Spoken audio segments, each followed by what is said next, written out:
what we're going to cover starting now, and you guys go ahead and come up on stage. What we're going to cover right now is Puerto Rico. Then I think we're going to go to break for lunch. I think, right, lunch? And then when we come back this afternoon, we've got, you'll see on your schedule, there's a 2-hour session. And this is one of the reasons why there wasn't necessarily, guys, go ahead and sit down. It's okay. That's one of the reasons why there wasn't an extreme amount of detail on there, because I reserve the right to kind of play by ear. There's a lot of things that we have to cover. We're going to cover foreign earned income exclusion. We're going to cover basically ways that you can take hundreds of thousands of dollars, even potentially 7 figures, every year and not pay any tax. Completely legal. We're going to talk about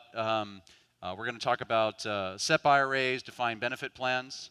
We're going to talk about tax deferral and using some of these foreign structures to achieve that. We're going to talk about asset protection. I don't have an exact fixed schedule where it's going to be 20 minutes here and 30 minutes there. Again, I reserve the right to kind of read the audience and go with the flow based on what, if everybody's getting it and everybody gets the point, we'll probably move on. If we need to spend more time on it, we'll spend more time on it. But that's kind of the reason why. I want to go ahead and introduce our esteemed panel.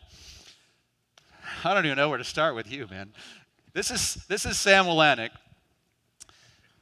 Sam is an internet sensation, first of all. You guys remember when they first came out with those ridiculous body scanners, and everybody kind of stood in line like sheep and did the I surrender pose while the government agents scan you and then cup your genitals and all that good stuff. Well, Sam was one of the first guys to say, "Nah, I'm not going to do that," and was one of the first guys to go out. If not the first guy, to go out and there's all these videos of him showing up to the airport in his underwear. I'm saying, I've been getting a lot of mileage out of that.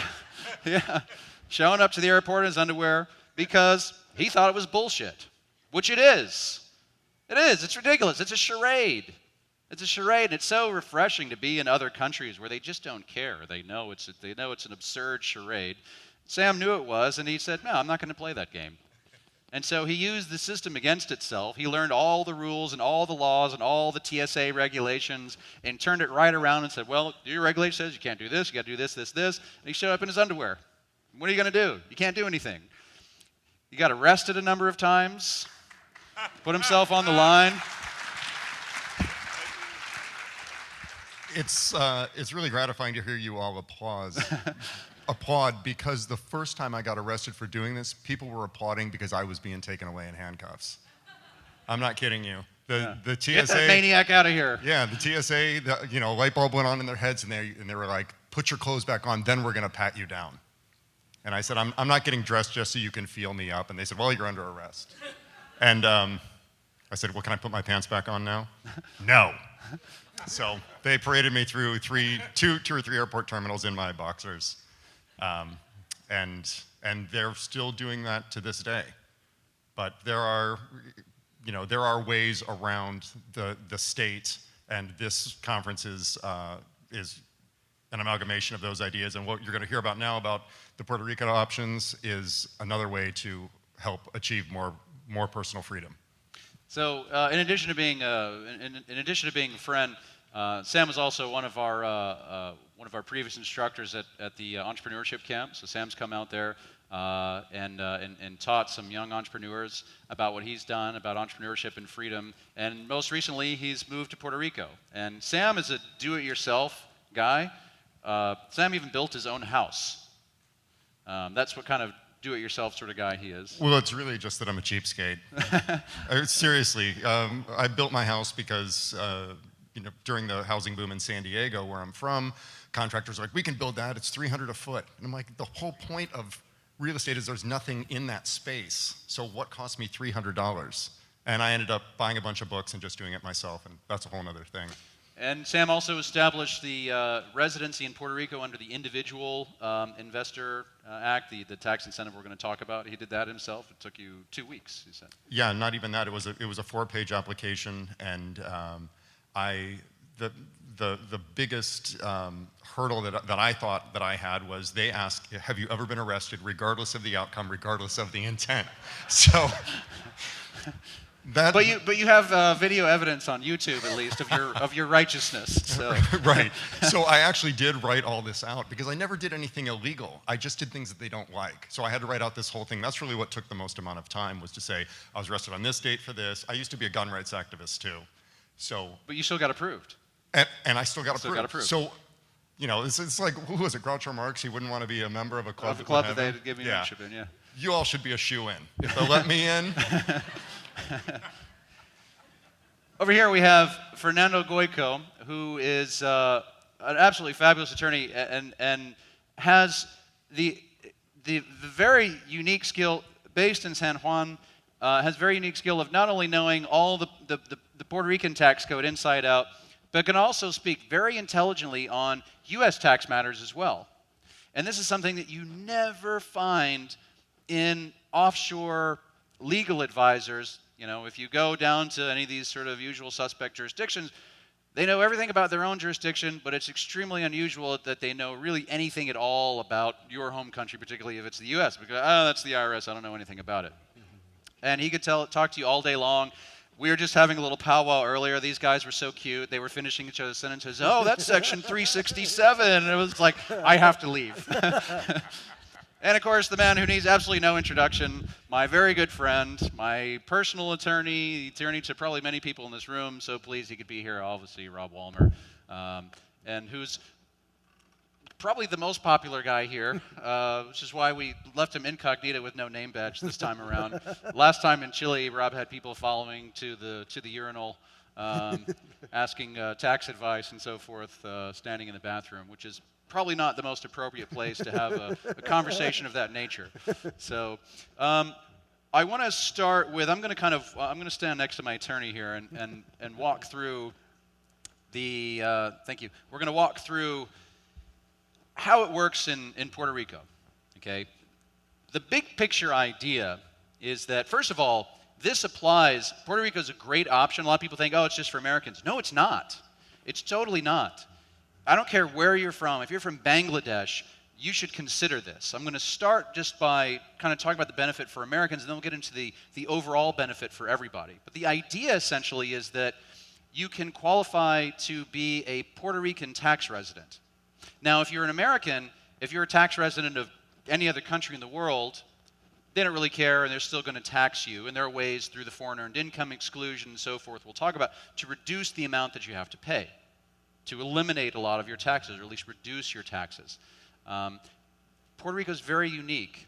There are only a couple of other places in the world, and most of them are far-flung islands like Palau and things like that, that if you are a tax resident of Puerto Rico, and you follow certain rules, then the IRS says, okay, you don't have to file federal income tax. You don't have to pay federal income tax anymore, U.S. federal income tax, because now you are subject exclusively to taxes in Puerto Rico. Now, up until they passed these laws, it didn't really make any sense to be a Puerto Rican tax resident because the Puerto Rican taxes are just as high, if not higher, than U.S. federal income tax rates. And depending on the state, you might have greater or lesser liabilities. But now they have these great incentives, so you can be a Puerto Rican tax resident and not actually have to pay any tax in Puerto Rico. So what we're talking about, tax elimination, that first bullet on the other slide. Eliminating your taxes and doing so completely legally. So how do you do it? Well, the first thing you have to do is qualify for under the Internal Revenue Code. The IRS has to say, okay, you are a Puerto Rican tax resident, and we agree. And there's a couple of steps. One is, there's three tests. The first test is the bona fide residency test. And there's several ways to meet the bona fide residency test. You can see these here. The first one is you have to spend at least 183 days in Puerto Rico. These are not and, these are or. You can do this one, or this one, or this one, or this one, or this one. You don't have to meet all of them. You only have to meet one of them. And if you meet one of them, then the IRS says you pass this test in terms of telling the IRS that, yes, I'm a Puerto Rican tax resident and hence not subject to U.S. tax.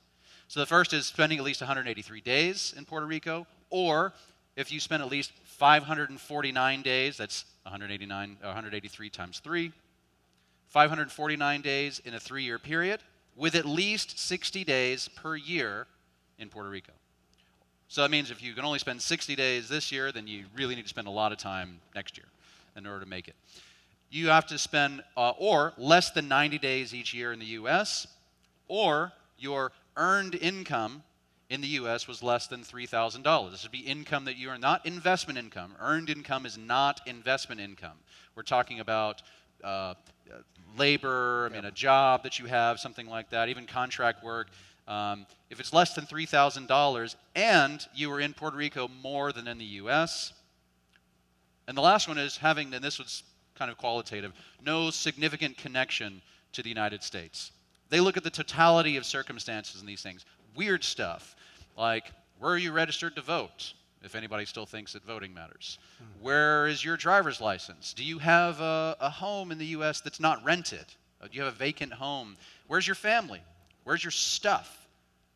These sorts of things they want to look at to see if you have a significant connection. If you have a home in your hometown where you were living for years before you moved to Puerto Rico and all your stuff is still in there and it's not rented out, or your cousin's living there and you still have your country club membership or all that kind of stuff, they're going to, you have a significant connection to the U.S. and you won't qualify under that. But again, all those other bullets, those are all different options to establish bona fide residency. The other requirement, so you have to meet all three of these. So the first one is make sure you have bona fide residency through any of those options. And we're going to send these slides out, so don't worry about it.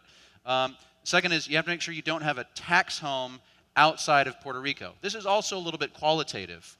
A tax home outside of Puerto Rico might be where your office is. Okay, so if you have a business that's based in Ecuador, or the United States for sure, or London, or wherever else, then you might be considered to have a tax home because you've got this business there and you have an office there and that sort of thing, particularly if you have established residency, legal, official residency somewhere else.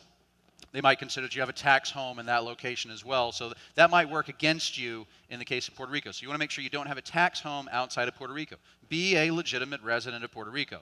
And the last one is they have this closer connection test. The closer connection test, again, is sort of the similar what we talked about in the last slide. Where's your family? Where's your stuff? Do you have an unrented home? Where's your driver's license? Where's your doctor? Where are your medical records and all those weird little things that we often don't really think about. So you want to meet all three of these. You want to make sure you meet the bona fide residency, which is really quite easy. There are a lot of ways to do that. Where's your tax home? Make sure your tax home is in Puerto Rico. Make sure you have a closer connection to Puerto Rico than you do to the United States. And if you meet all of those, then, of course, you have to file a form. It's called the 8898. And the 8898 lets the U.S. government know, lets the IRS know that you are now an official resident of Puerto Rico, that you've moved to Puerto Rico and you're jumping up and down, waving your hand, saying, I moved to Puerto Rico, guys. So I'm not paying you federal income tax anymore. Naturally, there's a massive penalty if you fail to file the 8898. You can't do anything in the land of the free without them threatening you with fines and imprisonment. If you don't file this form, they threaten you with fines and imprisonment. In fact, there's a little thing, you can look it up and see for yourself in the instructions, and it'll say, if you don't file this form, you're subject to this fine, that fine, in addition to any potential criminal penalties. And Rob pointed this out earlier. He said, now the U.S., they're all best buddies with, Iran, but they threaten American citizens with criminal penalties for failing to file a form. It's absurd. You can't apply for a passport without being threatened with criminal penalties and imprisonment. It's insane. You can't even go to the airport in your underwear. What's up with that? Crazy. So the deal is, you do all that, you meet those three tests, you file the 8898, and at that point now, presuming that now your income has to be from Puerto Rican sources, and we'll kind of talk about what that means, but presuming that's the case, you are, henceforth, in most cases, not required to file a U.S. tax return anymore or pay U.S. federal income tax. There are certain exceptions like self-employment income, where you might have to file for self-employment taxes, but it's very easy to structure yourself if you are self-employed. You would just talk to Fernando and get a business set up, and you would really kind of cease to be self-employed at that point. So there's not really any reason, if you're properly planned and structured, there's not really any reason why that would apply to you, but it is an exception. There are some exceptions. This is not intended to be comprehensive tax advice, so I should have said that in the beginning. Yeah. But that's essentially the prime benefit here. So that's how you qualify for the IRS benefit. So if you do those things, then the IRS says, okay, got it, you're a Puerto Rican resident, we're no longer expecting to hear from you every single year. Then, once you qualify for the IRS benefit, the next thing you need to do is make sure you qualify for the Puerto Rican benefit, right? Because if you don't qualify for the Puerto Rican benefit, if you don't do what Sam did and apply and get that, or you don't go through Fernando and set up the company and all those things, then you're just going to be subject to normal, ordinary Puerto Rican income tax rates. And what's the point, right? So you have to apply and get the Puerto Rican tax benefit. Now, under the Individual Investor Act, the incentive that Sam went through, it says that all these tax incentives are for individuals that are domiciled in Puerto Rico. Now, this is ordinarily defined in Puerto Rican law. I actually pulled the law in the Código de Rentas Internas. This is a certain code inside of this, and it says that, you need to spend 183 days and so on and so forth. But this is where things get very interesting, because it wasn't really clearly defined in the law, in Law 22, in Law 20 and so forth, what domiciled really meant. And so Fernando went to the government and said, hey guys, nobody really knows what this means. You don't really tell anybody. And they said, yeah, we'll issue the regulation. And then they didn't issue the regulation. So there's not really a whole lot of detail until they finally kind of closed the case on it and said, I'll tell you what, if you qualify under the Internal Revenue Code and you qualify in Puerto Rico. Now if you go back, if I can go back, you can see there's a lot of ways to qualify under the Internal Revenue Code. So if you meet these tests, then you qualify as being domiciled in Puerto Rico as well, which makes it extremely convenient.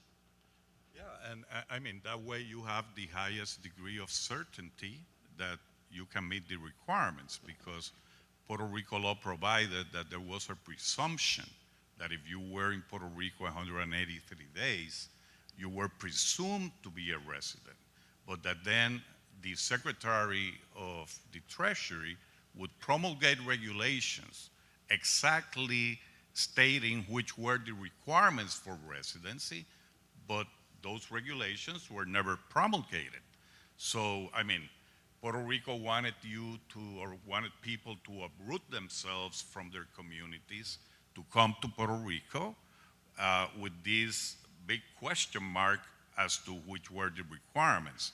So we came up with this idea, the same requirements that are required under the US Code, where there is a detailed regulation telling you what you need to do, even though some of them are somewhat subjective, but that the rules are there. If you meet those, the tax grant, which is a contract that the government of Puerto Rico enters into with you, provides that if you meet those requirements, then you meet the ones in Puerto Rico. Okay, so let's go ahead and talk about these. Law 20, Ley 20, is the Export Services Act. This is the one that Peter has come in under, where you are in a position where you're exporting services, you are providing services from within Puerto Rico and exporting them outside of Puerto Rico. So Peter's a great example, because what Peter's doing is he is exporting financial services. Originally, when they wrote this law, they were targeting primarily hedge funds, right? Yeah. Right. So, but a lot of other people have kind of come in under this. Give us some examples of kind of what qualifies as services that are exported. Well, for example, I have two law firms, professional services from Puerto Rico to non-residents of Puerto Rico, and you don't need to meet the licensing requirements imposed under Puerto Rico law, since you're not providing those services to Puerto Rico residents. So an attorney could relocate a firm, or an accountant, or an accountant, professional services. Correct. A Could relocate to radiologist. Puerto Rico. a radiologist looking at people's in MRIs his yacht in the Caribbean, reading the MRIs and reading everything else that they read. They generate income from Puerto Rico sources because the services are rendered in Puerto Rico, and then they pay 4% income tax. Right, and that's the point. The point is the 4%. It's 4% tax. Okay, so on a company level, on the corporate tax level, it's 4%. And so in terms of what kind of company applies, if you're manufacturing remote-controlled slide clickers, that's not a service. That's a product. Right. Yeah. But if you have, again, even professional, and this is amazing. I didn't even know that. I learned something. I didn't even realize. Yeah, even as a professional, as somebody who's providing accounting tax services to people, you don't even have to be licensed in Puerto Rico because you're not dealing with Puerto Ricans. You're dealing with people outside of Puerto Rico. Management, technical, advisory, any of these sorts of things, consulting. Internet services. Right, that's another big one. Internet-based businesses is a really big one. Really, really big one. I think applies very, very well to Puerto Rico. And go ahead. Any type of consulting. Right. I mean, that one is very simple. I mean, you're a consultant in the U.S. All of your clients are non-residents of Puerto Rico.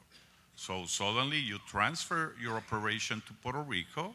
You're providing eligible services to non-residents of Puerto Rico, which is what Puerto Rico law provides.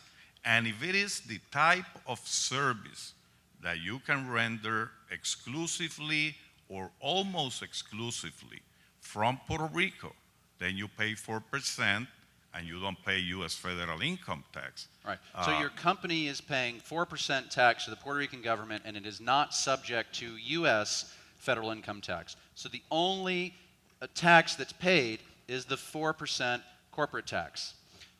So this covers a lot of ground, a lot of different types of companies. Again, if you're manufacturing products, then that doesn't necessarily qualify, although I would imagine that you could set up a sales company that's providing sales services from Puerto Rico, so you're exporting sales services, and so your sales company can be based in Puerto Rico, receiving commissions from the overseas manufacturer. So you put the manufacturing overseas, you put the sales, the service end of it, or maybe the customer service end of it, the fulfillment, those sorts of things you can base in Puerto Rico. So even no matter what kind of business, there's a lot of things you can do to provide services, and that happens in Puerto Rico. And if it happens in Puerto Rico, then the Puerto Rican-based company pays 4% tax. There is an important element that you should be aware. If you are the owner of the company, if you are the equity holder, but you're also providing services to the company, then you also need to have a salary. You cannot take everything at the 4% rate. The salary is fully taxable in Puerto Rico. At normal income tax rates. It needs to be a reasonable salary. You can't pay yourself $1. Correct. Unless correct. Okay. It has to be reasonable. It does not need to be as high as it would be under the U.S. tax principles, where you need to have an arm's length or market salary. Because of certain rules under Puerto Rico law that allow you to have a less than market salary. But the bulk of the income, so long as the services are provided from Puerto Rico, because otherwise then the entity has U.S. source income and other issues come into play, you get at the 4% rate. Right. So if you have a business that's making $50,000 a year and you pay yourself a $50,000 salary, you're not left with any income to be taxed at 4%, and you're paying ordinary income tax rates on the $50,000. It doesn't make any sense. But if this is a more successful business or something that you expect to grow in the future, it doesn't have to be some crazy successful business right now, but something that you expect might actually grow substantially in the future, then this makes a lot of sense, and you can do that. One thing that's interesting, and so this, by the way, again, this is available to everybody. Doesn't matter if you're French, or you're British, or you're Australian, or you're Chinese, you can do this.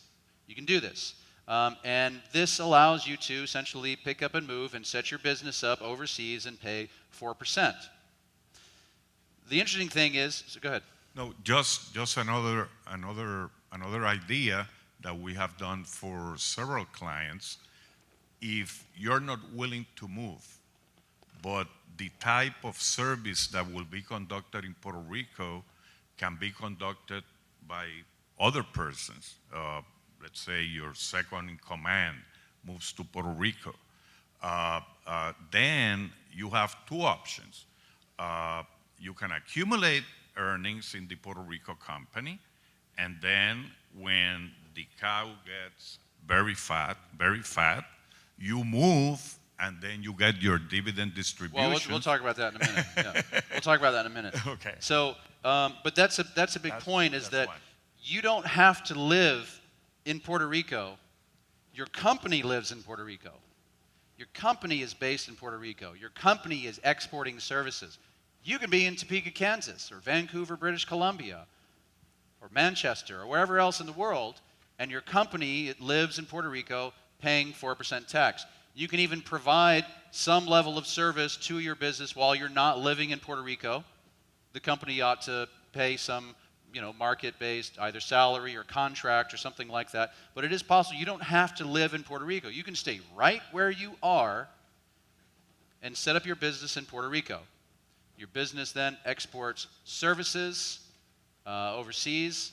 I would even say we talked about real estate actually as an example. This would be something potentially you could export, maybe some sales services generating leads on the internet, and exporting those leads as a service to a U.S.-based real estate business. So again, there's always a way to kind of find a portion of what you're doing and set that up in a more tax mitigated, tax reduced, tax eliminated, tax deferred way. There's always parts of what you're doing and you can set that stuff up. And that's what every Fortune 500 company in the world does. You can do it too. You don't have to move. You can stay right where you are, wherever that is, if you like where you are, although Puerto Rico is a pretty nice place. And you can go down there if you want to and suffer on the beach with Sam, or you can stay right where you are and still have your business in Puerto Rico accumulating profits at 4%. Now, your business, you make, just use round numbers, you make $1 million. Congratulations, you pay 4%, you have $960,000 remaining. What happens to that $960,000? Do you pay it to yourself right then and there? If you're living outside of Puerto Rico, absolutely not. Absolutely not. Because if you're still living back home, let's say you're in New York City, your business just paid 4% tax, and now you have $960,000 in profit. Now, if you take that profit and pay it to yourself, right? It goes from your business account to your personal bank account. Now you've just paid yourself a dividend.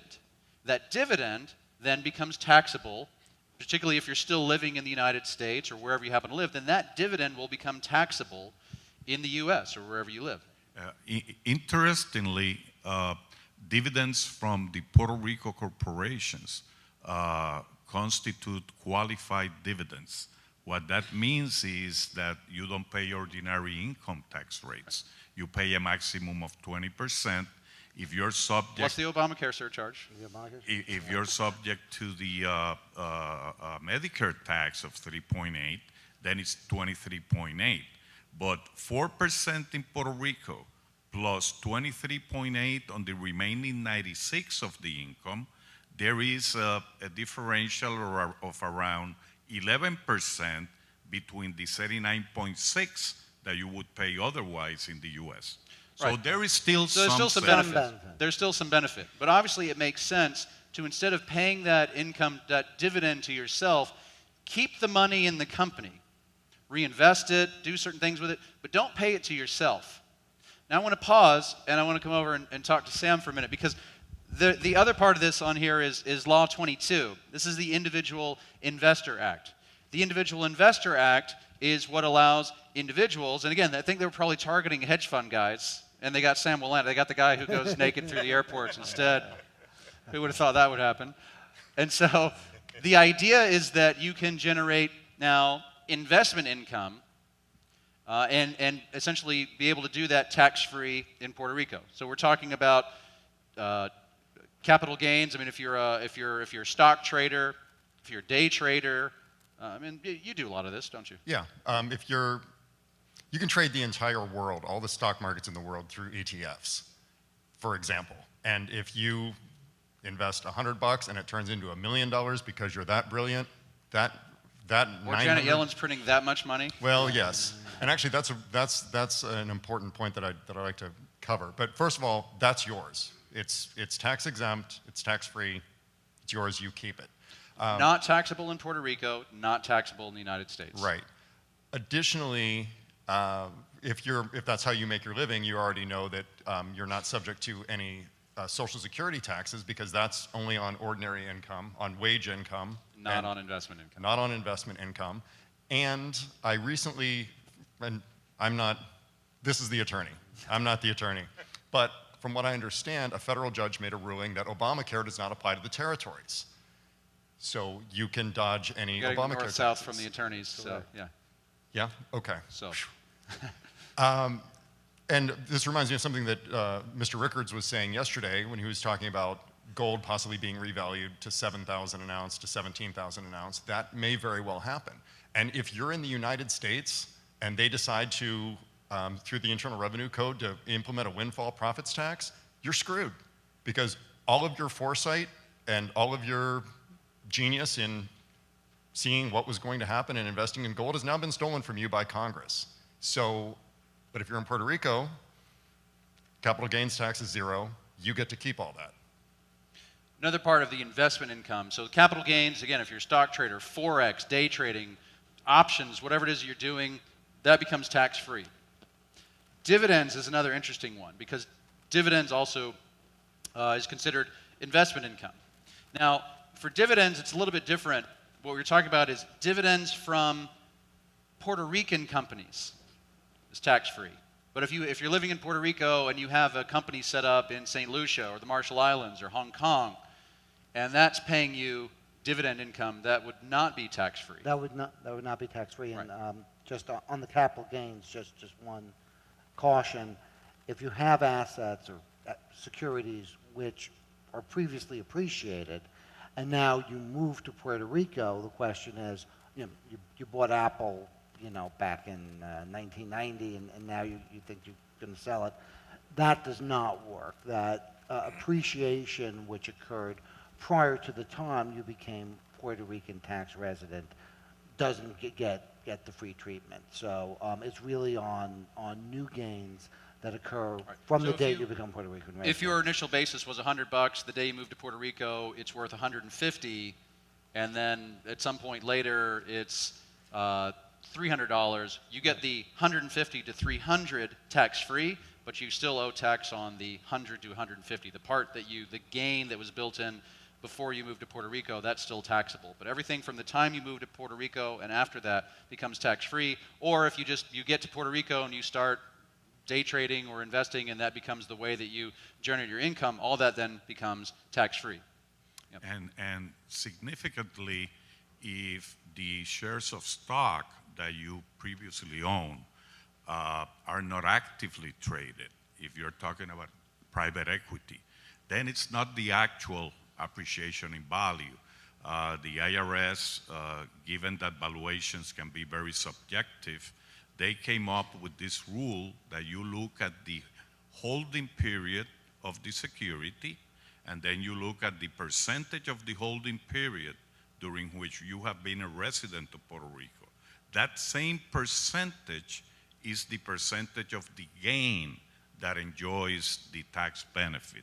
And there is another rule which most people are not looking at, because if you sell those securities previously owned after a 10-year period, then no taxes in the U.S., and Puerto Rico charges only a 5% tax. Okay, so a couple things I want to talk about as we glide into wrapping this up. First of all, there's risk in everything that we do. We talked about this, slashing your taxes, going from paying 39% plus to potentially zero. That's a huge return on investment that's low risk. Not risk-free because anybody could change the law. It's possible that they will change the law in Puerto Rico. This is the Greece of the United States. These guys are in debt up to their eyeballs. They've tried a lot of different options. So it is entirely possible that this will happen at some point down the road. They're going to change the program. Maybe they'll take, I mean, we were talking about this earlier. I mean, if they made the Individual Investor Act, if they made it 10% instead of 0%, that would still be a good deal. You know, they haven't left any money. I mean, there's all this money on the table, and they haven't taken any of it. And so it's entirely possible they might modify some of these sorts of things, which is why it always sort of makes sense to try and get into these things sooner rather than later. There's a very good friend of mine in the room who told me, look, I fully expect this is going to change. He went under the Export Services Act, but he said, if I can just get 2 good years out of this, it's totally worth it. And I think that makes a ton of sense. Will this still be exactly the same way 35 years from now? You know, probably not. Probably not. But there's a lot of good time to do that now, and it might make a lot of sense for you to look into this.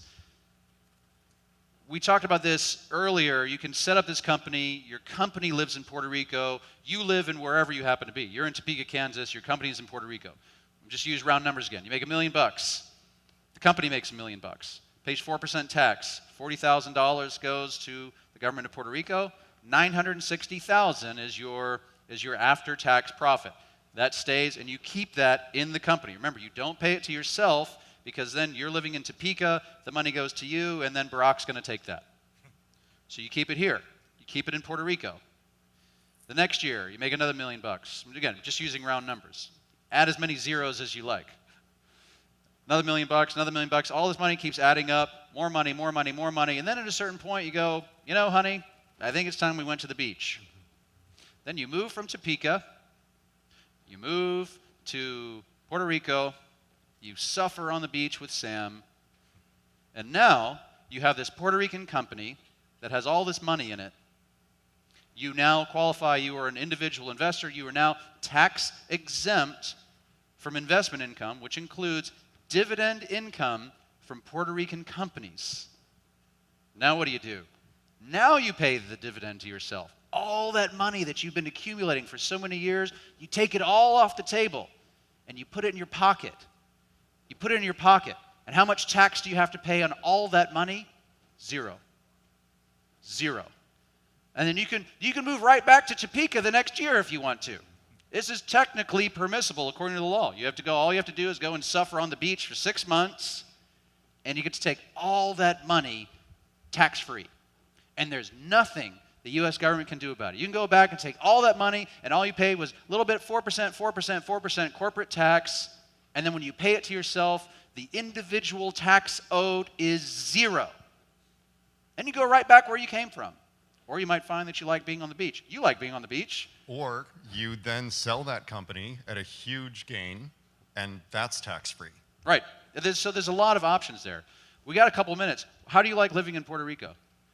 I love Puerto Rico. You originally came from, you were in Southern California, Yeah, which a lot of people think, oh, it's paradise in Southern California. You love it in Puerto Rico. I love Puerto Rico. One of the best things about it, it's beautiful. And that word is so overused that no matter where you go, everyone's like, oh, it's beautiful there, oh, it's beautiful there. It's beautiful everywhere. And this is what I tell people. It's beautiful everywhere. The difference is how the police treat you. I'm not kidding. And you know what? In Puerto Rico, the police are all broke. They're broke. They leave you alone. I went to the beach, this beach called Hobos, and it's a very popular beach. Of course, it's beautiful. Great surf, warm, clear water. It's unbelievable. Get in on this. Yeah, have a seat. Well, yeah, I mean, you're doing it. And so, you know, I walk across the beach with my surfboard, and I start counting how many violations there are under San Diego law.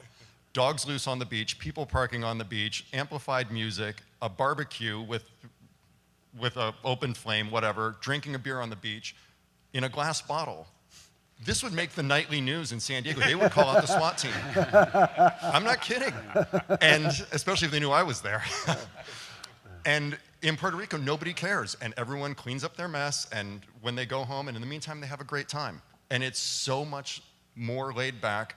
I don't know how many of you, when you got down here, did you feel that weight kind of come off of you because Big Brother's not as prevalent down here? That's the way I always feel. And that's what it's like in Puerto Rico. So you feel more free in Puerto Rico. Absolutely. There's so much more personal freedom down there. It's so much more human of a place than I ever found anywhere in the United States. Peter, what's your, you guys have been down there for a while. Yeah, plus you get to keep what you earn. That's freedom, right? When the government doesn't, you get to keep the fruits of your labor. Look, you know, the first thing, when I got down to Cancun, I was sitting out poolside for the little bit of time that I had out there, and all I'm looking around, I'm thinking, God, I wish I was. Was it before or after the jet ski incident? It was probably the same day. Okay. But I'm looking around and saying, you know, I wish I was in Puerto Rico because it's so much prettier. You know, it's just a spectacular beach where I live. But you know, Simon left out the best part. You know, I'm in Connecticut still, and I've moved. The best part is that Peter's in Puerto Rico too. Well, no, that's not. But so I moved my asset management company there. With Fernando's help too, by the way. But I moved my asset management company there at the end of 2013. And I moved 4 or 5 people that used to live in Southern California. So they didn't come from Minnesota. They came from probably one of the most beautiful parts of the United States. But very high taxes. I was paying 50% tax on the money that I earned from Puerto Rico. And so I moved that company and all the employees to San Juan. And so Europe Pacific Asset Management manages money on behalf of Europe Pacific Capital, which is my U.S. brokerage firm, Europe Pacific Canada, and Europe Pacific Bank. So all that work is being done from Puerto Rico. I still live in Connecticut, so I have to retain all the earnings in Puerto Rico because I don't want to pay the dividend. Although if I did take that dividend, I would still be better off than having earned the money here. As we were talking about the 11%. Yeah, you get that savings. But it's not like it's just a bank account because that money doesn't have to sit there. You can invest that money. You can use that money to grow your business. Right. Right now, my main plan is to buy out other asset management companies and use my tax-free advantage to be able to bid for other companies to grow my business. Because if you have a business that's not paying tax, you're at a huge advantage to an American company that is paying tax. And every income-producing asset is worth more to me in Puerto Rico than it is to anybody else in the United States because my after-tax return on that investment is so much higher. So while you're waiting to move to Puerto Rico, you can expand and grow your business at a much more rapid pace because you're not cutting the profits in half and sharing it with the U.S. government. You're just taking whatever you earn and you can reinvest it to grow your business, or you can treat it like it's a super IRA. I mean, you know, you can still make investments, just have to try to make sure you avoid the PIFIC rules, but you can find ways to grow the value of your retained earnings other than just letting it sit, you know, in a bank and earning a minimal rate of interest. But the main reason I haven't moved there is just family concerns. The people that moved there from California, I moved 3 single guys there from Southern California, and they love it. They're having a great time. They all got Puerto Rican girlfriends and very attractive women down there. And if you have a job in Puerto Rico, that's a huge advantage. You know, it makes you very, very marketable.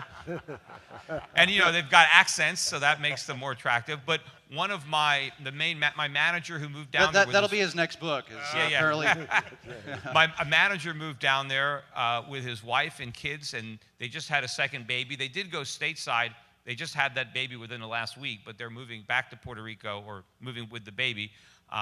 But a great place to raise a family. They love it there, so my single employees love it. My married employees are loving it. And I've talked to several people that are down there, and they all laugh because when people, you know, they think this thing is too good to be true because they say, oh, you know, you got to live in Puerto Rico. I knew there'd be a catch. As if, you know, there's some downside to living in Puerto Rico. I mean, it's a great place to live. And again, you only have to be there for 183 days. So if you do want to spend some time in the city, you can go to New York, you can go to London, you can go to Paris, you can go to,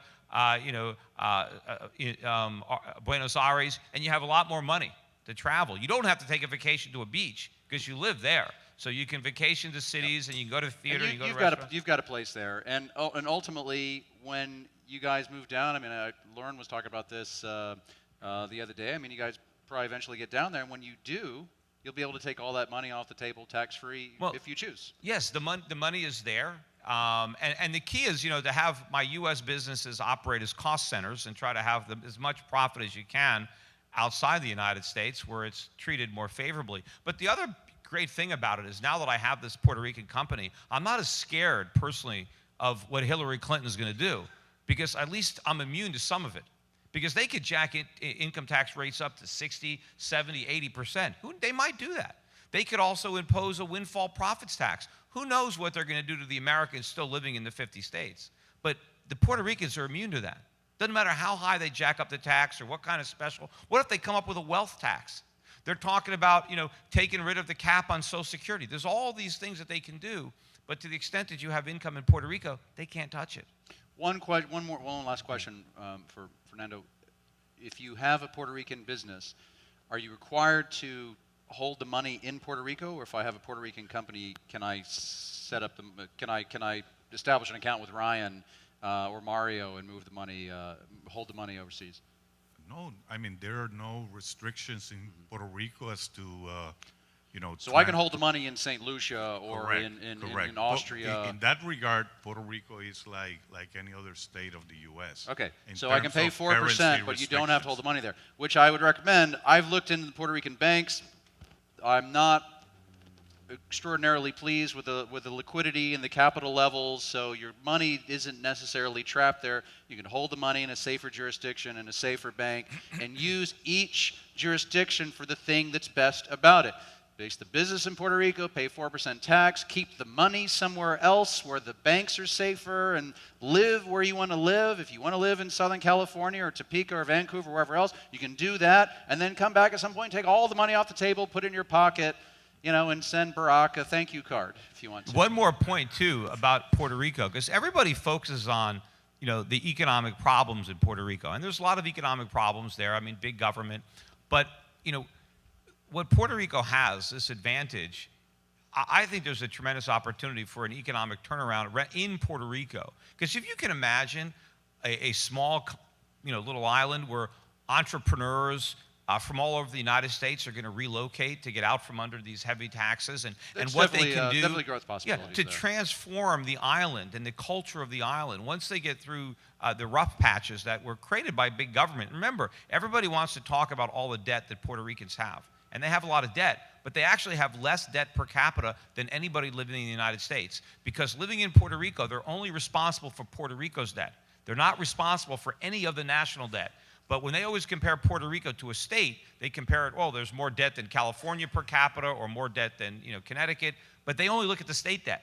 If you look at the federal debt, American citizens have more debt hanging over their head than the Puerto Ricans have. And the Puerto Ricans are going to be able to operate an economy with much lower taxes. What I'm hoping in the future is not that they take away Act 20 and 22, but that they exempt everybody on the island from the income tax, so that the whole place is like a Singapore right in our own backyard, and it's the only place that Americans can go. Because before I moved my company to Puerto Rico, I was thinking about Singapore. I was thinking about Ireland. So I was already going to leave the country. And then when this Puerto Rico situation came up, it was a much better opportunity for me to do that. I think a lot of other people, once they get over it's too good to be true, it can't possibly, a lot more people are going to come there. And we've already seen it in the real estate market, right. What the prices have done since I've been there. And the rents, the office rents, have gone up dramatically in the last year and a half because people are moving there.